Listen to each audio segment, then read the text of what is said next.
مولا علی شیر خدا رضی اللہ تعالی عنہ فرماتے ہیں کہ میں حضور علیہ السلام کی خدمت اقدس میں حاضر تھا۔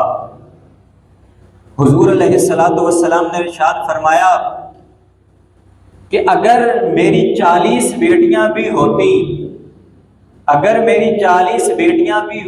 تو میں یکے بعد دیگرے ان تمام کا نکاح حضرت عثمان بن عفان رضی اللہ تعالی عنہ سے کر دیتا۔ اگر میری 40 بیٹیاں بھی ہوتی تو میں ان سب کا نکاح حضرت عثمان رضی اللہ تعالی عنہ سے کر دیتا۔ امام بہقی فرماتے ہیں کہ حضرت آدم علیہ السلام سے لے کر قیامت تک حضرت عثمان غنی رضی اللہ تعالی عنہ کے علاوہ کسی شخص کے نکاح میں اللہ کے نبی صلی اللہ علیہ وسلم کی 2 صاحبزادیاں نہیں آئیں۔ یہ فضیلت، یہ مقام، یہ مرتبہ حضرت عثمان بن عفان رضی اللہ تعالی عنہ کو حاصل ہے، اس لیے حضرت عثمان بن عفان رضی اللہ تعالی عنہ کو ذو النورین کہا جاتا ہے۔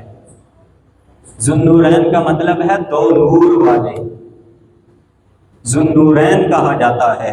اور اعلیٰ حضرت امام احمد رضا خان بریلوی رحمۃ اللہ تعالی علیہ فرماتے ہیں، نور کی سرکار سے پایا 2 شالہ نور کا، نور کی سرکار سے پایا 2 شالہ نور کا، ہو مبارک تم کو ذو النورین جوڑا نور کا۔